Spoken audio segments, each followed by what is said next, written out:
The Duke posed as a servant to observe his bride, but what he heard changed everything.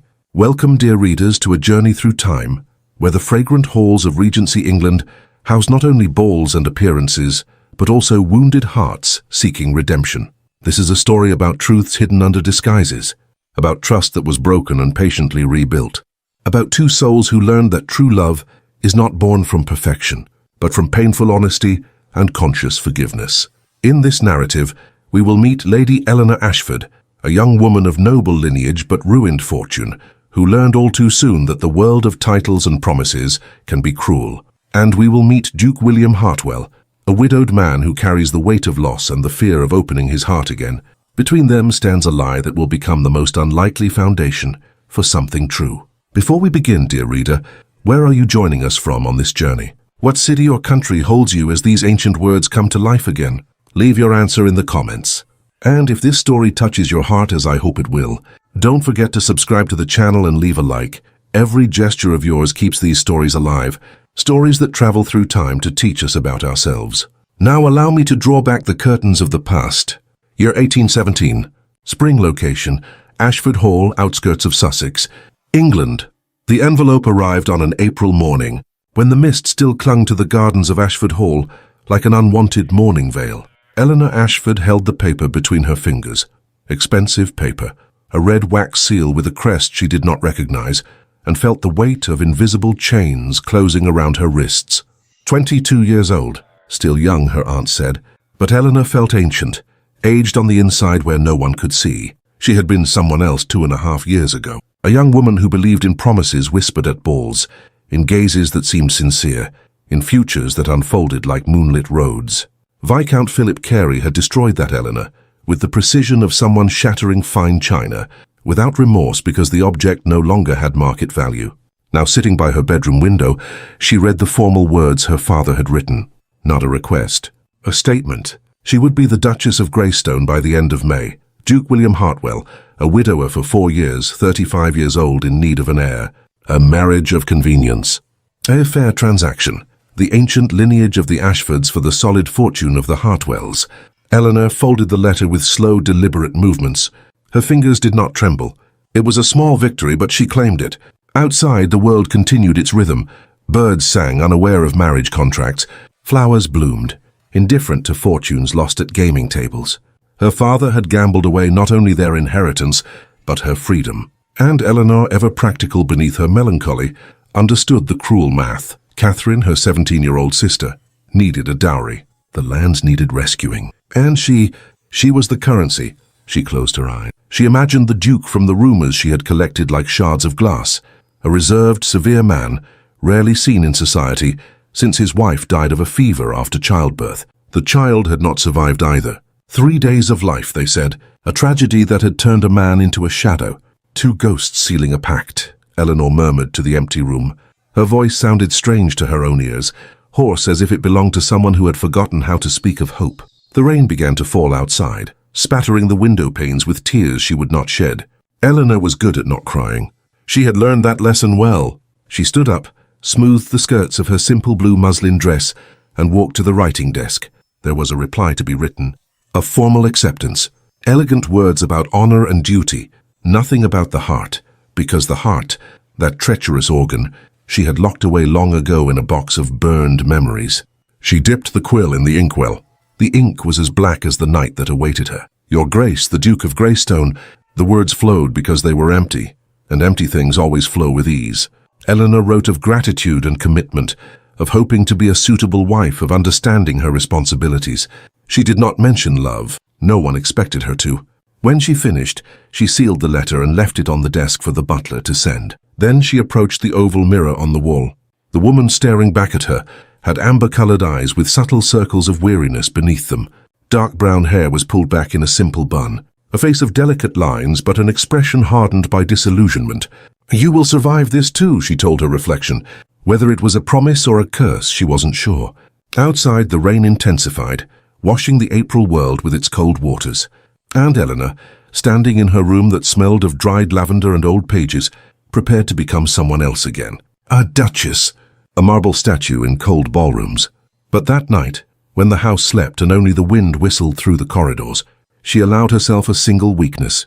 She walked to the library, lit a candle, and touched the keys of the harpsichord with fingers that still knew how to express what her voice could not. The music rose through the old walls of Ashford Hall, melancholy sweet, a farewell to the woman she might have been.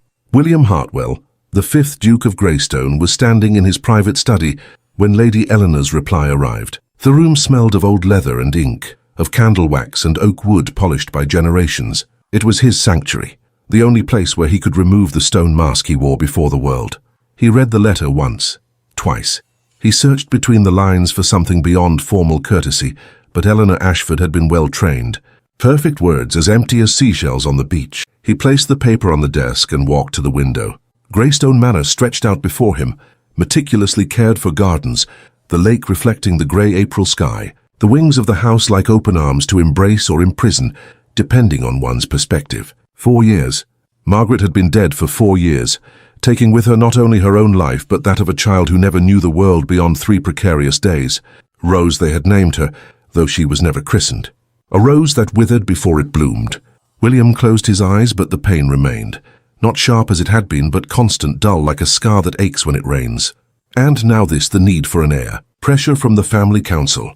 The threat of his cousin George, an irresponsible man, a gambler, who would ruin in years what the Hartwells had built over generations, inheriting everything if William died without descendants. He needed to marry again. The logic was relentless. But how to trust? How to hand over his name, his fortune, his already mutilated heart, to a stranger who might see in him only a title and money? Margaret had loved him for who he was. They had met in their youth, grown up together, built something real. How could he replace that with a business transaction?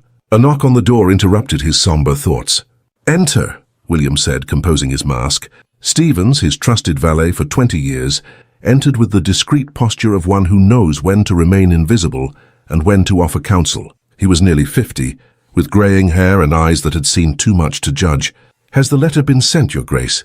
"It has," William replied. A heavy silence filled the space between them. Then, "Stevens, you know me well. Am I a reasonable man?" "You are one of the most reasonable I know, sir." "Then why does this decision feel so foolish to me?" Stevens allowed himself a small smile. "Because matters of the heart rarely obey reason, Your Grace." William let out a short, humourless laugh. "The heart. Mine is well guarded, Stevens. It will commit no more follies." "If you say so, sir." The Duke looked again at Eleanor's letter, formal, distant, suitable. "I need to know who she truly is. I cannot hand over Greystone, hand over any future, to someone who sees in me only an opportunity. You could get to know her properly before the wedding. Informal visits, with chaperones and social theatrics. Unless people wear masks on those occasions." William paused, an idea forming, absurd perhaps, but the only one that made sense. "I want to see her when she doesn't know she's being watched. I want to know how she treats those who can offer her nothing. Whether she has compassion or only calculation." Stevens frowned slightly. "You are suggesting I will go to Ashford Hall, not as a duke, as a servant." The words came out firm, decisive. "Can you arrange it?" "A letter of recommendation from some London agency. Forged documents." The valet was silent for a long moment, assessing. "I can, but does Your Grace understand the risks? If discovered, I will be humiliated." "Deservedly so." William met Stevens's eyes. "But I prefer humiliation to repeating the mistake of marrying without knowing the truth. Margaret deserves for me to protect what we built, and any woman who enters this house deserves honesty about who her husband truly will be. And if Lady Eleanor passes the test?" William did not answer immediately. Outside, the clouds parted briefly, allowing a ray of golden sunlight to touch the gardens. "Then perhaps," he said softly, "perhaps there is hope that something true can grow even in barren soil." Stevens nodded, understanding all that was left unsaid. "I will prepare everything. Do you have a preferred name for this?" "Disguise. Edward. Edward Miller. Simple. Forgettable. Nothing about Your Grace is forgettable, sir, but we will make it work." When Stevens left, William returned to the window. He watched the gardens where Margaret used to walk, where they dreamed of children running among the flowers. The east wing had remained closed since her death. He could not bear to enter the rooms that still smelled of her, of lavender and roses, of promises that had unraveled. In 2 days he would send a message postponing the official visit due to urgent matters on the estate. In 3, he would be at Ashford Hall as a footman. The charade would begin. "Forgive me, Margaret," he murmured to the ghost that inhabited those walls, "but I must protect what you left behind, and for that I must be certain." The sun disappeared behind the clouds again, and the world returned to grey. William Hartwell, the Duke who would be a servant, stood motionless, preparing to step down from his pedestal and walk where no man of his position had ever dared. Truth, he had decided, was worth any price, even that of his own dignity. The carriage that left Edward Miller, not William, not the Duke, just Edward, at the gates of Ashford Hall was common, discreet, nothing to draw attention. He disembarked with a small, worn leather suitcase, simple dark wool clothes, and a nervousness he hadn't felt since his youth. Ashford Hall rose before him, less imposing than Greystone Manor, but still elegant, with honey-coloured stone and ivy climbing the walls. Windows like eyes watched his approach. Was one of them Eleanor's room? The butler who received him was an austere man, with a face that looked as if it had never smiled and a rigid posture. "Mr. Pemberton," he learned later. "Letter of recommendation," William said, handing over the forged documents Stevens had arranged. Pemberton examined them with microscopic attention, as if words could lie, but paper could not. Finally, he nodded. "The lady requires an additional footman for the wedding. Have you worked in London?" "Yes, sir, in the House of Lord." William recited the fabricated story, the names of fictitious people, details Stevens had carefully woven. "Your quarters will be shared with other servants. Awake before dawn, meals in the kitchen. Modest wages, do you understand the rules?" "Perfectly, sir." And so William Hartwell, who in his 35 years had never served anyone but his own conscience, became Edward Miller, footman, invisible, part of the silent machinery that kept aristocratic houses running. The first few days were a brutal revelation, waking when it was still dark, his back aching from the thin mattress, his hands numb with cold, serving in silence, eyes downcast, existing without existing. William discovered that invisibility had a texture, rough, humiliating but strangely liberating, and he watched Eleanor. First impression, she was smaller than he had imagined, of average height but with graceful, restrained movements. Dark brown hair usually tied back simply, revealing a slender, vulnerable neck, amber eyes that seemed to contain silenced storms. She wore dresses without extravagance, light muslins, few adornments. She had no elaborate jewelry, William noticed.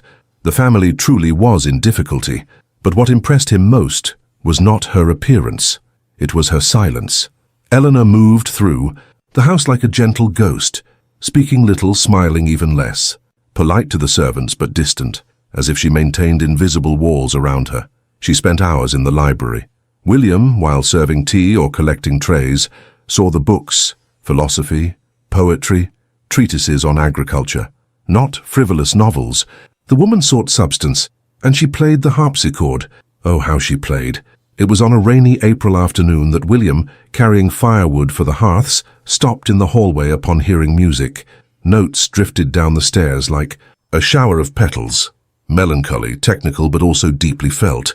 He recognized the piece. A Mozart sonata, the one in a minor. He left the firewood on the floor and crept silently upstairs, peeking through the ajar door of the music room. Eleanor was seated at the harpsichord, her back straight, her fingers dancing over the keys. Her eyes were closed, her face finally relaxed, as if music was the only place she allowed her masks to fall. William felt something tighten in his chest. Recognition, perhaps. She wore armor, too. She also hid who she really was, under layers of necessity and decorum. The music ended. Eleanor remained motionless for a long moment, her hands resting on the silent keys. Then she sighed, a sound so heavy with weariness that William wanted to enter, to reveal himself, to say that he understood. But he couldn't. Not yet. He descended the stairs in silence, retrieved the firewood and continued his charade. At night, in the shared quarters where other servants snored, William lay awake, staring at the cracked ceiling. He thought of Margaret, who would have liked Eleanor. He thought of his own arrogance, how he had deemed this test necessary. But he also thought, she is alone as I am. And in the darkness of that strange room, wearing an identity that was not his own, William Hartwell began to question what truth he was really searching for. The moment arrived on a clear-skied afternoon, when spring had finally decided to bless Sussex with its generosity. Eleanor was to receive a visitor, Lady Anne Pembroke, a childhood friend, one of the few who had not abandoned her when the Ashford fortune collapsed. William was assigned to serve tea in the garden room. It was a simple task, carry a silver tray, serve in silence, disappear, but it meant proximity, an opportunity to listen. Eleanor wore a pale green muslin dress that enhanced her amber eyes. Her hair was loose in soft curls, tied with a simple ribbon. She looked younger this way, less the statue she had become. Lady Anne was her opposite, blonde, vivacious, quick to laugh, but there was genuine affection between them, visible in the way Anne held Eleanor's hand, in the concern that showed in her blue eyes. "So it's true," Anne said as they sat down. "You are really going to marry him?" "I am." Eleanor's voice was calm, matter-of-fact, at the end of May. William, positioned nearby with the tray, kept his eyes down, but every nerve was alert. "But you don't even know him. You've never even seen him." "I know his reputation, his position. It is enough." "Enough? Eleanor, listen to yourself. You speak as if you're negotiating the purchase of a horse, not a marriage." Silence. William served the tea with hands that trembled imperceptibly. The dark liquid poured from the porcelain teapot, like secrets spilling out. Eleanor picked up her cup, studying its contents as if answers lay within. "That is exactly what it is, Anne. A transaction. He has the fortune and title my family needs. I have the ancient lineage. We are making a fair exchange. And love? And companionship? Love." Eleanor let out a short, joyless laugh. "You remember Philip, don't you?" William's body tensed at the name. Viscount Philip Carey, the man who had hurt her. "That scoundrel is no example, but he is a lesson." Eleanor placed the cup on the small table with a controlled, precise movement. "I learned that love is a luxury for those who can afford illusions. I cannot. Catherine needs a dowry. The lands need to be saved, and I..." A pause. "I need to accept that some stories do not have romantic endings." William, pretending to adjust something on the tray, needed to hear more. With a calculated move, he knocked over the small milk jug. Not much, just enough to have an excuse to remain, to clean up, to be near. "Oh, forgive me, my ladies," he murmured, bending down with a linen cloth. They barely noticed him. To them, he was furniture. "And what about the Duke?" Anne pressed. "Aren't you curious about the man who will be your husband?" "I know what I need to know. A widower for 4 years, lost his wife and daughter in childbirth. Reclusive, serious, rarely seen in society." Eleanor looked out at the garden, where roses were beginning to bloom. "I only hope he is cordial, that he fulfills his duties and allows me to fulfill mine. I don't ask for affection. I only ask for respect, a civilized distance." The words struck William like stones. She saw him as incapable of feeling, as a walking contract. "You deserve more," Anne said softly. "I did in the past. Now I deserve security and protection for my sister. The rest..." Eleanor shrugged, a gesture that tried to be casual, but radiated weariness. "The rest is a luxury I cannot afford." William finished cleaning the spilled milk. He stepped back into a corner, invisible again. But inside something was revolting. She expected nothing from him, nothing but a name and money. He wanted to feel validated. "See, she is self-interested." But he couldn't, because he didn't see greed in Eleanor's amber eyes. He saw resignation, an old sadness, the acceptance of a sacrifice, and something more, a dignity that was wounded, but not destroyed. "Promise me one thing," Anne said, taking both of Eleanor's hands. "If he is cruel, if he mistreats you in any way, you will tell me. I promise, but I don't expect cruelty. I expect polite indifference, and I can live with that." "But should you?" William thought furiously. "Should anyone live like that?" The two friends changed the subject, chatter about the neighborhood, about wedding preparations. William withdrew when he could, taking the tray back to the kitchen. That night on his thin mattress he couldn't sleep. Eleanor's words echoed. Civilized distance. "I don't expect affection. I expect nothing from him but a name and protection." He had come seeking the truth about her character. He was finding it, but he was also finding uncomfortable mirrors. His own reputation, cold, distant, incapable of affection after Margaret, had become a self-fulfilling prophecy. Eleanor didn't expect a heart from him, because the whole world said he didn't have one. And for the first time William questioned who was really being tested here. The library at Ashford Hall smelled of old paper, candle wax, and that indefinable aroma of accumulated knowledge. It was a small room compared to the one at Greystone Manor, but cosy, with windows overlooking the gardens and a worn leather armchair by the fireplace. Eleanor spent hours there. William discovered her pattern. In the afternoon after lunch she would disappear among the shelves only to reappear for dinner. It was on one of those days that the opportunity arose. William, assigned to clean the fireplaces, entered the library carrying a box of firewood. Eleanor was in the armchair, a thick volume in her lap, her profile illuminated by the soft afternoon light. He began his work in silence, cleaning ashes, rearranging logs, preparing a new fire. Mechanical movements he had learned in these weeks of deception. "Edward!" Her voice made him freeze. It was the first time she had called him by name, or at least by the name he was using. He stood up, turned around. "Yes, my lady?" Eleanor was observing him with a curious, slightly tilted expression. "Do you read?" The question was simple but laden with meaning. Servants who could read were rare. Education was a luxury. William chose his words carefully. "I had some schooling, my lady, before I entered service." "What kind of schooling?" "Enough to appreciate literature when I have the opportunity." Silence. Eleanor closed her book, revealing the title, The Complete Works of Lord Byron. "Do you like poetry?" "I do." The truth. William had always appreciated poetry, though Margaret used to tease him for it, saying dukes should only read political treatises. Eleanor stood up, moving to a bookshelf. She took out a thin volume with a brown leather cover. "Take this. I'll lend it to you, but take good care of it. It belonged to my mother." William took the book with hands he tried to keep steady. Hours of Idleness, Byron's first works. "My lady, I cannot. This is too valuable. That is why I am entrusting it to you." She looked at him directly, and William saw a sharp intelligence in those amber eyes. "You are no ordinary servant, Edward. Your diction is too refined. Your hands lack the calluses of someone who has worked in heavy service his whole life. Your posture—" A pause. "You were something else once. I won't ask what. We all have pasts we prefer not to reveal. But I recognize someone who has fallen in some way." William's heart beat fast. She saw too much. "My lady, read the Byron. Then if you wish we can discuss what you thought of it. It would be pleasant to have someone to discuss ideas with." A sadness crossed her face like the shadow of a cloud.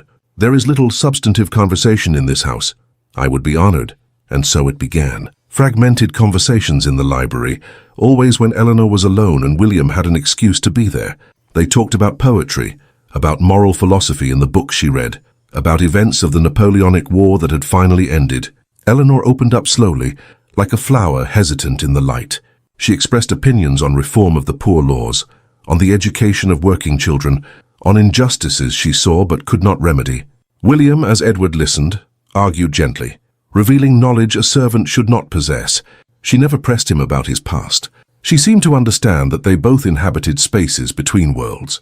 She, an impoverished noblewoman forced into a transactional marriage.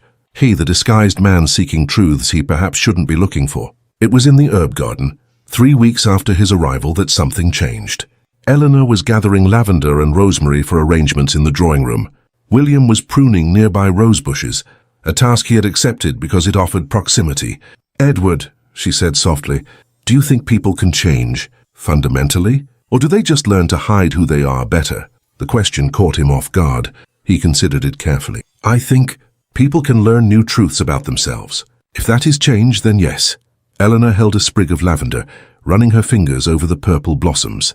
"I was different, more confident, more hopeful in people. What happened? I learned that trust is a dangerous luxury." She looked at him, raw vulnerability in her eyes. "But sometimes it is lonely, to live always with one's guard up." William set down the pruning shears, approached her. The proper boundaries between a servant and a lady were clear, but something in that moment transcended social rules. "You can trust me, my lady. I have no pretenses or expectations. I cannot judge what I do not know of your life. But I can listen, if you need it." Tears shimmered in Eleanor's eyes, but they did not fall. She blinked, pushing them back. "Thank you, Edward. You are unexpected. In a world of cruel predictability, you are a kind surprise." He wanted to say, "You are too. You are so much more than I expected. So much more than the rumors suggested." But he couldn't. The lie between them was growing, becoming a monster that William fed daily, and he began to fear the inevitable moment when the truth would emerge and destroy this fragile, precious connection. That night in the servants' quarters, William held the volume of Byron that Eleanor had lent him. On the first page, in delicate script, "For my daughter Eleanor, who has always loved words." "Mother." He closed his eyes, clutching the book to his chest. What had begun as a test was turning into something dangerously real. The storm arrived on a May morning, turning the world grey and furious. Thunder shook the windows of Ashford Hall. Rain fell in curtains so dense it seemed like night, though it was midday. Eleanor was in her room, surrounded by old letters tied with a faded ribbon. Exactly 2.5 years ago today, Viscount Philip Carey had sent his last letter, the one that explained with an almost gentle coldness that he could not continue their courtship. Her financial difficulties he understood, of course. He hoped she would understand. He wished her future happiness. She read the words now, allowing herself to feel the old anger. Anger was safer than sadness. Anger had defined edges. "Coward," she whispered to the paper. "I didn't even have the courage to say it to my face." A particularly loud clap of thunder made the panes tremble. Eleanor stood up, walked to the window. Outside, through the torrential rain, she saw movement in the stable. Horses were neighing, frightened by the storm. Another flash of lightning. In the white glare, Eleanor saw a figure running between the house and the stable. Edward she recognized by his height, by the way he moved. She watched, curious in spite of herself. Edward entered the stable. Minutes later, the neighing subsided. He remained there, and Eleanor imagined him calming the animals, his gentle hands on nervous coats, his voice whispering reassurance, compassion. He had genuine compassion, not performative. Something stirred in Eleanor's chest. Admiration, perhaps. Gratitude for discovering that kindness still existed, even in unexpected places. When Edward finally returned to the house, soaked to the bone, Eleanor had made up her mind. She went down the stairs, found him in the servants' corridor. He was taking off his dripping coat, his hair stuck to his forehead, shivering slightly. "Edward," he turned, surprise on his face. "My lady, you shouldn't be here. This is the... I saw you helping the horses in the storm. It is my duty, my lady." "No, it isn't. Your role is to serve inside the house. But you went out by choice, because you cared." Eleanor held out a linen towel she had brought. "Dry yourself. I don't want you to fall ill."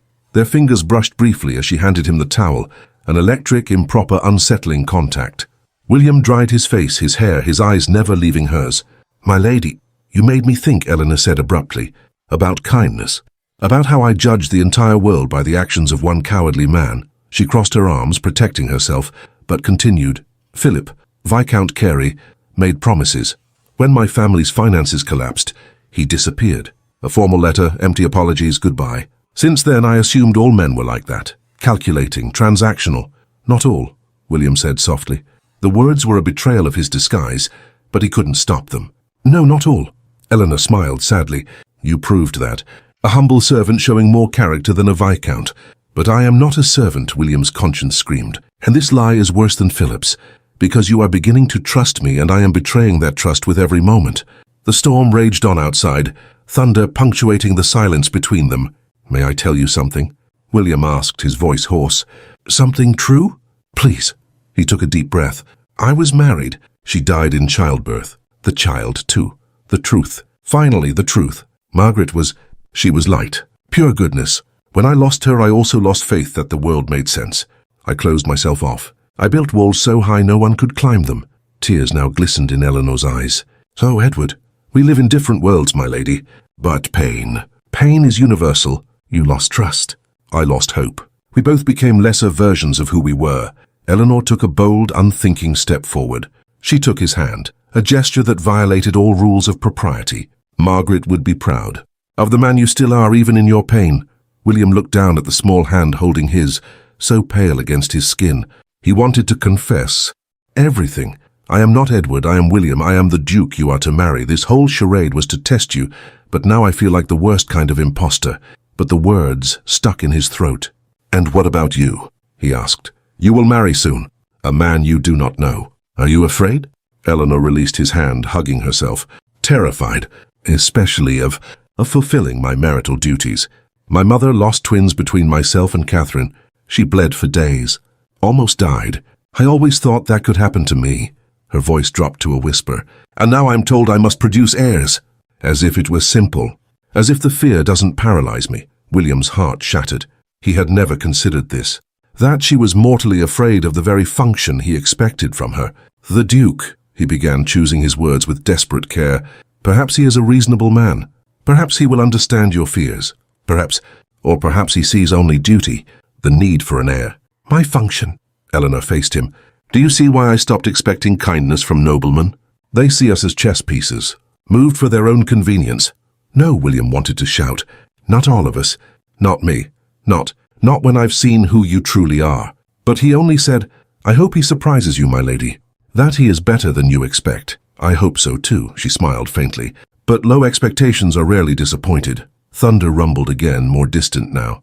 The storm was passing, leaving the world washed, renewed. But something had changed between them. An intimacy that should not exist. Shared truths that created forbidden bonds. Eleanor retreated, went up the stairs back to her room and her old letters. William remained in the corridor, soaked and shivering, but not from the cold. From guilt. From a terrible desire to deserve the trust she was beginning to place in him. And from fear of what would happen when she discovered the truth. The message arrived at dawn. A messenger in Greystone Manor livery. An envelope sealed with red wax and a ducal crest. The Duke would arrive in 2 days for a formal visit before the wedding. Eleanor read the announcement with a neutral expression, but William, watching from his post near the door, saw her fingers tremble imperceptibly as she held the paper. 2 days. He had 2 days before the charade crumbled. That night, after the house slept, William wrote a letter. Black ink on white paper, words that cost him like blood. Lady Eleanor, I must meet with you before the Duke arrives. Please come to the library at dawn alone. There is a truth I can no longer hide. Edward. He left the letter on her writing desk where she would find it upon waking. Then he returned to his room where he did not sleep, only watched the darkness and prepared words that would never be adequate. The dawn tinted the world in rose and gold. Eleanor entered the library with her robe over her nightgown, her hair loose down her back, her bare feet silent on the Persian rug. She looked ethereal, almost unreal in the soft light. William was standing by the window, already dressed, but not in servant's clothes. He wore gentleman's attire, a perfectly cut dark coat, a silk waistcoat, trousers that cost more than a footman's entire year's salary. Eleanor stopped at the entrance, confusion crossing her face. Edward? Why are you? He turned, and now he allowed her to see it. The posture that had never truly been a servant's. The authority that had always existed but was disguised. The weight of a title he carried like a second skin. He removed the ring he had hidden on a chain around his neck. Heavy gold. A signet with the Hartwell crest. A lion rampant on a blue field. I am not Edward Miller, he said, his voice steady despite the storm within. I am William Hartwell, 5th Duke of Greystone, and I've been lying to you since the first day. The silence that followed had a texture, thick, suffocating, heavy with betrayal. Eleanor turned as pale as linen. Then a red flush crept up her neck, her cheeks, covering her in the blush of fury and humiliation. You are him? Her voice trembled. The Duke? My fiancé? Yes? Why? The word came out like a choked cry. Why would you do this? Why would you infiltrate my home as a servant? William took a step forward. She retreated. To know your true character. To know if you were a woman with a genuine heart or a social climber interested only in a title and fortune. A test? Eleanor laughed now. A hysterical, humorless sound. You tested me? As if I were a horse at auction. As if you had the right to invade my privacy, my trust. Eleanor, Lady Eleanor, you have not earned the right to informality. Tears were streaming now, uncontrollable. I trusted you. I told you things I tell no one. About Philip, about my fears, about... I know, and I am sorry deeply. Sorry doesn't undo the betrayal. She crossed her arms, trembling. Do you know what's worse? You compared yourself to Philip, said you were different. But you're not. He manipulated me for financial gain. You manipulated me for what? Paranoia? Control? The accusation cut deep because it carried truth. I was afraid, William admitted. Afraid of marrying again someone who would see in me only an opportunity. Margaret loved me for me. How could I trust again? Trust? You speak of trust. Eleanor laughed bitterly. At least Philip was honest about his greed. You disguised yours as prudence. You wore a servant's clothes and stole my secrets. That is worse. Much worse. William had no defense. She was right in every word. What did you discover? Eleanor continued, her voice breaking. In your little experiment? Did I pass the test? Was I kind enough to the servants? Pious enough? I discovered, he said quietly, a woman of extraordinary depth, of quiet courage, fervor dignity wounded but never destroyed. I discovered someone who I would like to know truly, not as a duke and an obligation, but as people. But you've destroyed that possibility, haven't you? Eleanor wiped her tears with the back of her hand. Any chance of something genuine between us died with this revelation. A long silence. William wanted to argue, but he couldn't. She was right. Will the wedding still happen? He finally asked. Eleanor closed her eyes. When she opened them, they were hard, distant. It will. Catherine needs a dowry. My family needs rescuing. I will fulfill my part of the bargain. Eleanor, But know this, your grace, the final words were spat like venom. You have destroyed any possibility of trust. We will be Duke and Duchess in public. We will fulfill our duties, but in private, we will be strangers. That is the arrangement you negotiated with your charade. She turned to leave. William called out, "Wait, please." Eleanor stopped but did not turn back. "Margaret would have hated what I did," William said, his voice broken. "She taught me that love is trust, and trust cannot be tested, only given. I betrayed everything she taught me. I betrayed you. And I am sorry beyond what words can express. Sorry does not fix what is broken." Eleanor glanced over her shoulder, her amber eyes swimming in tears. "I wished you were different, that you would prove that good men still existed. And for a moment, as Edward, you were, but it was all a lie. Even the kindness was a disguise. No, not that. Everything I felt, everything I shared about Margaret, about my pain, it was real. How can I know? How can I believe anything that comes out of your mouth now?" There was no answer to that. Eleanor left the library, leaving William alone with the ashes of his regret. The sun rose completely, bathing the world in golden light. But for William Hartwell, everything remained dark. The next 2 days were a carefully choreographed performance. The Duke of Greystone arrived officially at Ashford Hall, an elegant carriage, impeccable livery, and imposing presence. Eleanor received him in the main hall, dressed in sky-blue silk, her hair in an elaborate style, her face a perfect mask of aristocratic courtesy. "Lady Eleanor," William said, bowing over her hand. Her skin was as cold as ice. "Your Grace, it is an honor to finally meet you." The words were correct, lifeless. Only the two of them knew the bitterness they concealed. To the Ashford family, a distracted father, a stern aunt, Catherine watching with youthful curiosity, it seemed like a first meeting between well-mannered strangers. No one suspected the weeks of deception, the truth shared under a false identity, the betrayal that now pulsed between them like an open wound. The following days were an endless dance, strolls in the gardens, always with Catherine as a proper chaperone, discussions about wedding preparations, a ceremony in the Ashford chapel, a modest reception given their limited finances, a formal dinner with the neighbours, where William and Eleanor played the part of a suitable couple. He attentive without being overbearing, she grateful without being effusive, a cold perfection. But when they were alone, stolen moments in an empty library, an isolated corridor, the ice did not melt. Eleanor barely met his gaze. She answered questions with monosyllables. She maintained a physical distance as if he were a contagious disease. William tried multiple times to start a genuine conversation. "Eleanor, can we talk about the wedding?" "Certainly. The ceremony will be at 10 in the morning. I expect you to be punctual. Not about logistics. About us. There is no us, Your Grace. There is you and there is me fulfilling a contract." Each rejection cut deeper.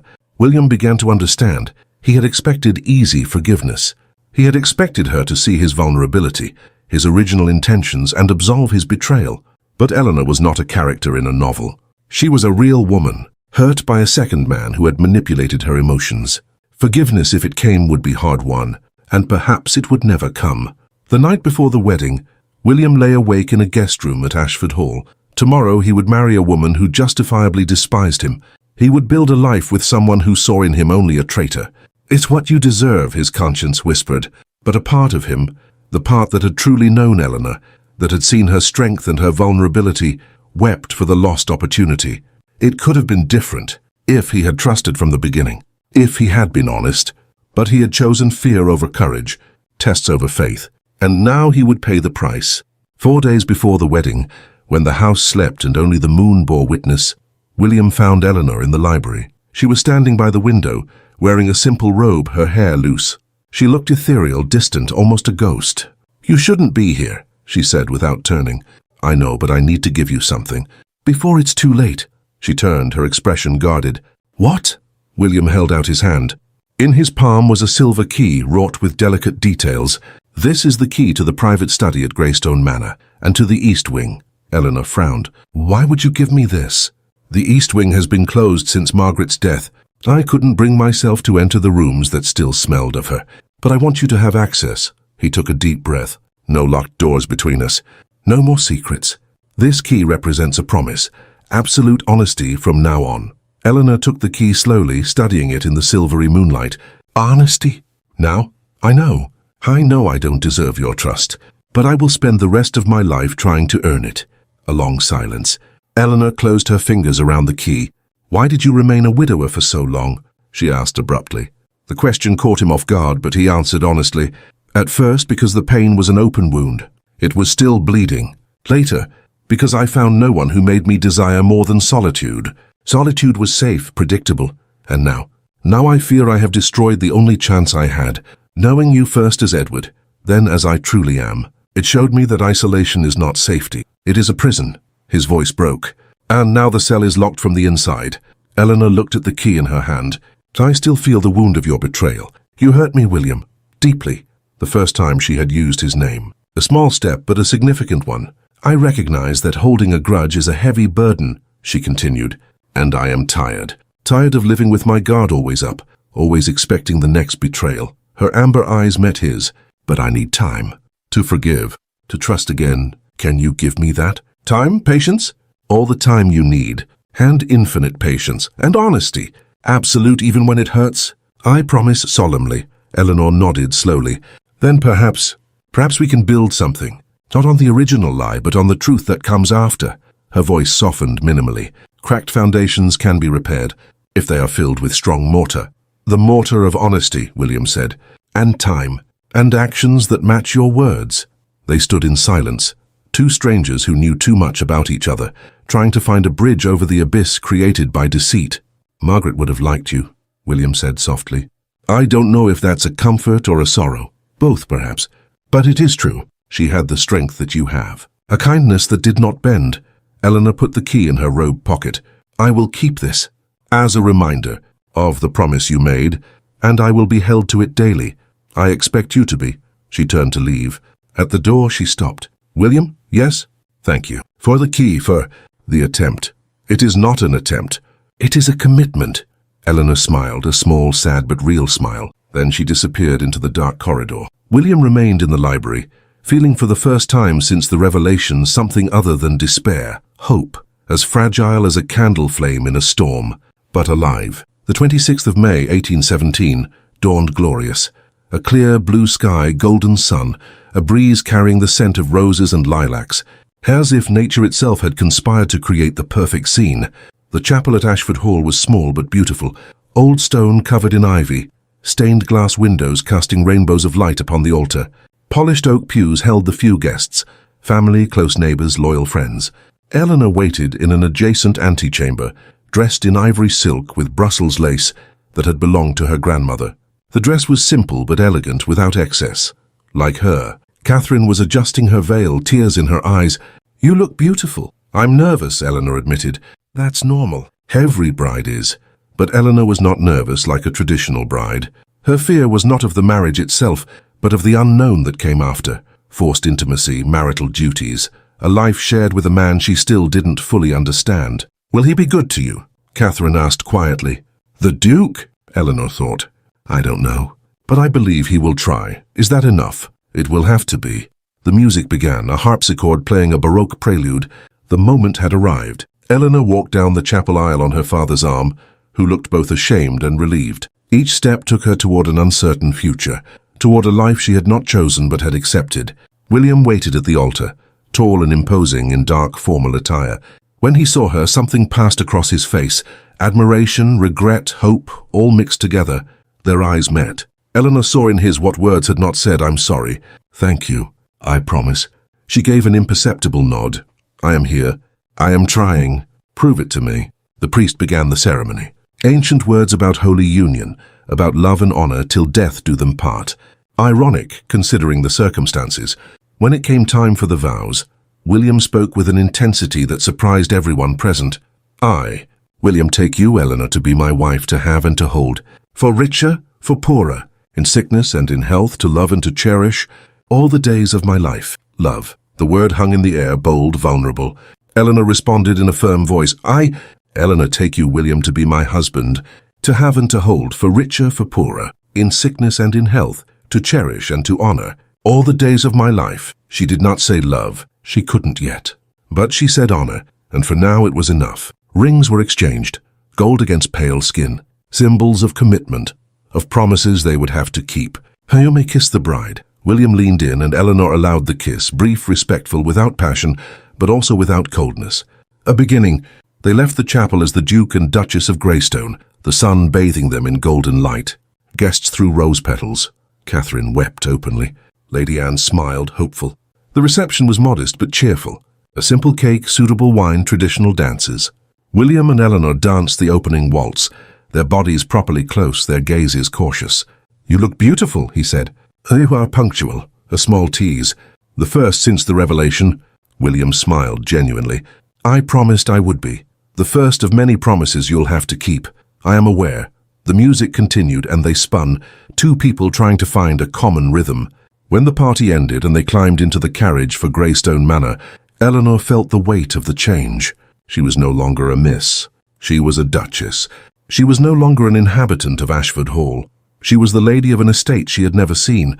William sat beside her, maintaining a respectful distance. The journey takes about 3 hours. Very well. Silence for some time. Then, "I read all the Byron poems you lent me." Eleanor looked at him surprised. "You did?"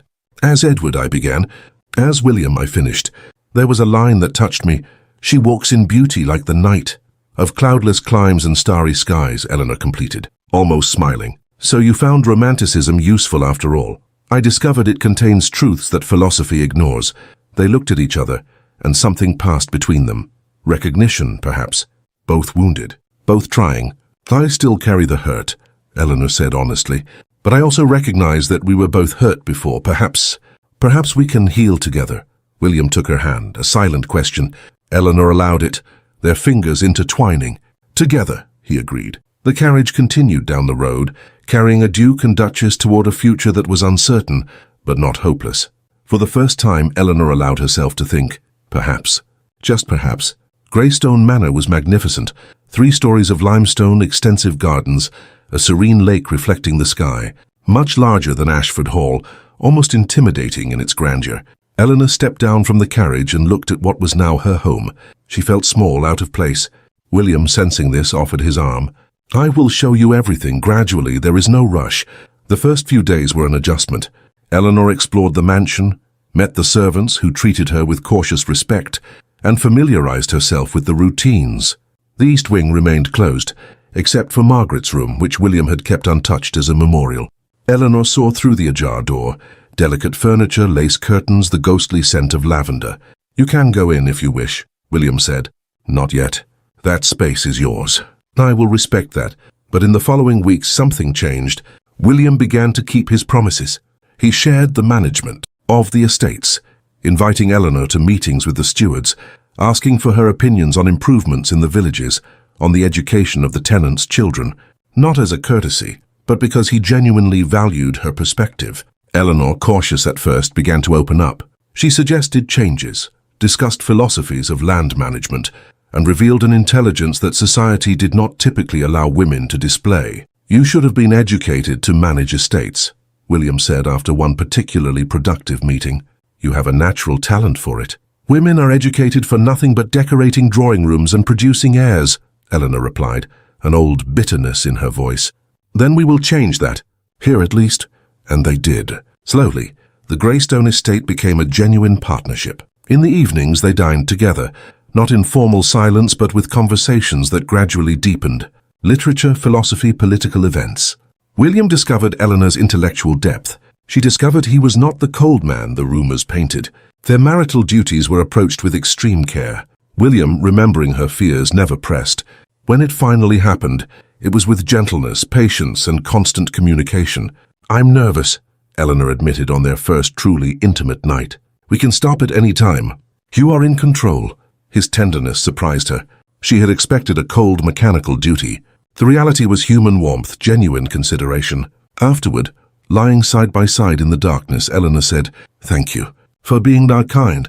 It is not kindness, it is love. Still small, still growing, but real." Eleanor didn't reply, but she took his hand. It was answer enough. 4 months after the wedding, September was gilding the gardens of Greystone. Eleanor used the silver key for the first time. She entered William's private study while he worked by candlelight. He looked up, surprised, hopeful. "Eleanor, I have been reflecting," she said, approaching him, "about foundations. Ours began with a lie, but they have been built with painful truth since." She sat on the edge of his desk, looking at him. "Lies are like cracks in a foundation. If they are filled with honesty, they can make the structure stronger. William stood, approaching her carefully. Have you forgiven me? I am forgiving you. It is a process. Some days are easier than others, but yes, I am. Eleanor! She took his face between her hands and kissed him, not out of duty, not out of obligation, but by choice, out of desire, out of something that was beginning to feel like love. When they parted, they both had tears in their eyes. I will spend every day proving I am worthy of this second chance, William promised. And I will hold you to that promise, William. Every single day, he smiled. Edward, she blinked, confused. What? Sometimes in private you can call me Edward. To remember that the best part of me is the one you met when I was just a man, without a title, without pretenses. Eleanor smiled, a genuine, radiant smile. Edward, then. They kissed again, and this time there was a future in the kiss, a promise, hope. Outside, the moon rose over Greystone Manor, bathing the gardens in silver. And in the east wing, Eleanor had finally opened the curtains, allowing light to enter the closed-off rooms. Margaret still had her memorial, but the rest of the wing was now alive again, like them. October arrived with gentle rains that made the Greystone gardens shine in deep shades of green. Eleanor, now 3 months into her marriage, had found a rhythm in her life as a duchess. It was not what she had imagined. It was both better and more difficult. Better because William proved himself daily. Small gestures of consideration, wildflowers left on her desk, new books he knew she would like, shared decisions about the estate. More difficult because true intimacy was frightening. It was easier to keep up walls, but walls kept out pain and joy alike. That afternoon, Eleanor was walking in the gardens when she found William talking with Stevens near the stables. Both men bowed as she approached. Stevens, Eleanor greeted warmly. She had discovered that the loyal valet had orchestrated the entire original charade, but she couldn't bring herself to blame him. His loyalty to William was admirable. Your Grace? Stevens replied, a discreet smile on his lips. May I say it is a pleasure to see you flourishing here? Eleanor blushed slightly. Flourishing may be an exaggeration. I disagree, William said, offering his arm. Stevens, if you'll excuse us. They walked together along the gravel paths, autumn leaves crunching under their feet. The air smelled of damp earth and ripe apples in the nearby orchard. Catherine wrote to me, Eleanor said. She is well, eager to visit us at Christmas. It will be wonderful to have her here. William paused. And what about you? Are you well? Eleanor considered. Honesty was the foundation they were building, so some days, yes. Others, I still feel the shadows. A fear of trusting completely. A fear that this is temporary, that I will disappoint you again. Yes. William stopped, turning to face her. I promise I will work every day to earn your trust. But Eleanor, I need you to understand I am human. I will make mistakes. Not of the magnitude of the first, I hope, but mistakes will inevitably come. I know. What we need is a commitment to honesty even when it hurts, to communication even when it is difficult. Can we do that? Eleanor looked into his eyes, grey like storm clouds but now tempered with tenderness. We can. We are.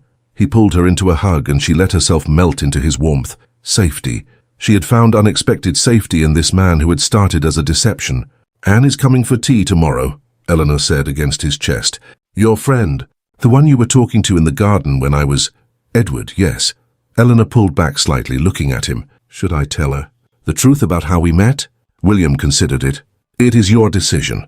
I have no secrets from you. I think I will. She deserves to know. And I need to talk about it, to process it, then tell her. And if she justifiably hates me, I will accept it. Eleanor smiled. She won't hate you. She's too curious for that. They were right. Lady Anne, upon hearing the full story the next day, went through a range of expressions. Shock, indignation, fascination, and finally, laughter.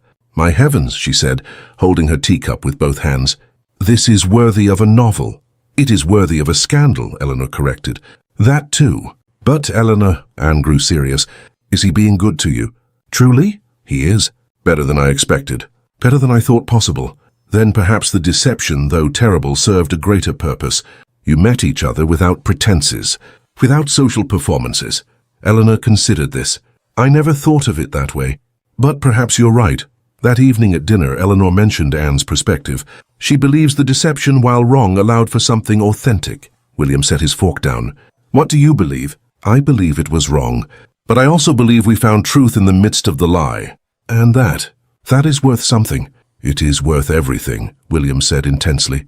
You are worth everything. Eleanor felt a warmth rise in her cheeks. She was still not used to such declarations, but she was learning to accept them. Later, in her private chambers, she kept her own room, as was customary, but William often visited her or vice versa. Eleanor wrote in her journal, October 1817, I married expecting a prison. I have found a partnership. I married expecting coldness. I have found a growing warmth. The scars still ache, especially on rainy days when melancholy visits me. But William is patient, and I am learning that forgiveness is not a single event. It is a daily practice. Margaret will always be a part of him. I do not envy that. I admire it. A man who loves so deeply, even in loss, is a man capable of great feeling. And I am beginning to hope again, not as I did before with youthful naivety, but with a wisdom born of pain. A cautious hope, but hope nonetheless. She closed her journal as a knock sounded at the door. William entered, a shy expression on his face. May I stay? You may. He lay down beside her, and they talked in the darkness about nothing and everything, plans for renovations in the village, a book they were both reading, speculations about the future. Would you like children? William asked softly. Eleanor tensed. The old fear. I would, but I'm afraid too, he admitted. Afraid of losing you as I lost Margaret. But Eleanor, I will listen to all your fears. We will consult the best physicians. We will not rush anything, and if you decide it is too great a risk, I will accept it. Tears filled her eyes. You would do that? Give up on having heirs? For you? Without hesitation. Eleanor turned in his arms, hiding her face in his shoulder. I want to try. When I'm ready, not yet, but one day. When you're ready, in your time. They fell asleep like that, intertwined, two people slowly rebuilding themselves. Outside, the October night was cold but clear. Stars shone over Greystone Manor, and within its walls love was growing where once there had only been duty. November brought the first great test to their marriage. It arrived in the form of George Hartwell, the distant and irresponsible cousin, who stood to inherit everything if William died without heirs. George appeared without warning, in an extravagant carriage, wearing expensive but shabby clothes, with the air of a man accustomed to spending more than he possessed. William! George exclaimed, storming into the drawing room, as if it were his own home. And this must be the Duchess, charming, absolutely charming. Eleanor felt an instinctive dislike. There was something slick about the way George looked at her, as if appraising a valuable object. William was tense. George, this is an unexpected visit. Family doesn't need warnings, cousin. I came to meet your new wife, to ensure she is generating heirs properly. The lack of decorum was shocking. Eleanor blushed but maintained her composure. Our private life is not your concern, William said coldly. Ah, but it is. If you produce no heir, all of this will be mine. George gestured broadly. Greystone, the estates, the fortune. I have a direct interest. You will have nothing as long as I live. Exactly. As long as you live. George's smile was unpleasant. Accidents happen, cousin. A tense silence. Eleanor felt William stiffen beside her. Are you threatening me? Don't be dramatic. Merely observing realities. George helped himself to brandy without being invited. But I came for another reason as well, curiosity. I've heard some interesting rumors. What rumors? William asked, his voice dangerously low. About a footman who worked briefly here at Ashford Hall, Edward Miller, I believe, disappeared mysteriously just as the Duke began his courtship of Lady Eleanor. George watched them both closely. Curious, isn't it? Eleanor's heart went cold. Someone. Rumors are just that, she said, her voice firm. Gossip from bored servants, perhaps. But I also heard that this Edward Miller had manners far too refined for a footman. Perfect diction, hands without calluses. George smirked. As if he weren't a real servant at all. William took a step forward. What do you want, George? Merely to ensure there are nobody's irregularities. A scandal could destroy the family's reputation. And if the Duchess knew she had been deceived, manipulated... George paused dramatically. Well, that could annul the marriage, couldn't it? Coercion through fraud. Eleanor felt anger boil inside her. This man was trying to destroy what she and William had so carefully built. There is no fraud, she said clearly. I married with full knowledge and consent. And if you imply otherwise, we will sue you for slander. George blinked, surprised by her aggression. William moved closer to his cousin, intimidating in his height and authority. Get out of my house now. But William, now. And if you spread rumors, lies, anything that harms my wife or my marriage, I will use every resource at my disposal to destroy you, socially and financially. Understood. George paled.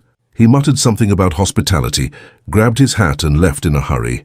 When the door closed, Eleanor collapsed into the nearest chair. He knows. Not everything. Only suspicions. But George will spread rumors. Even without proof, insinuation is enough in society. William knelt before her, taking her hands. Eleanor, listen to me. It doesn't matter what George says or does. Our marriage is real. Our commitment is real. Nothing can change that. But what if he questions its validity? What if he takes it to court? He has no legal grounds. You knew my identity before we married. We have witnesses. There was no coercion. Eleanor took a deep breath, trying to calm her panic. Why is he doing this? Greed. Desperation. George is deeply in debt. If he can destabilize our marriage, he inherits everything. We won't let that happen. No, we will not. But the night was long. Eleanor couldn't sleep, her mind racing with terrible possibilities. What if George convinced society she was a victim? What if they forced an annulment for her own good? Finally, near dawn, she went to William's study. He was awake too, papers spread across his desk. I can't sleep, she admitted. Neither can I, but Eleanor, I found something. He showed her documents. George is in more debt than I thought. He owes dangerous moneylenders. He's desperate. What do we do? William pulled her onto his lap, holding her tightly. We fight, together, as we always should have. Eleanor nestled against him. I'm scared. So am I, but fear will not defeat us. They stayed like that until the sun came up, two against the world. And when morning came, they had a plan.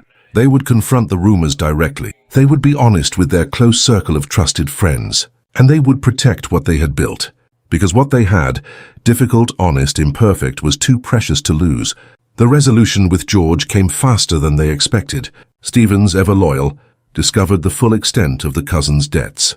The moneylenders were already looking for George. Debtor's prison was a real possibility.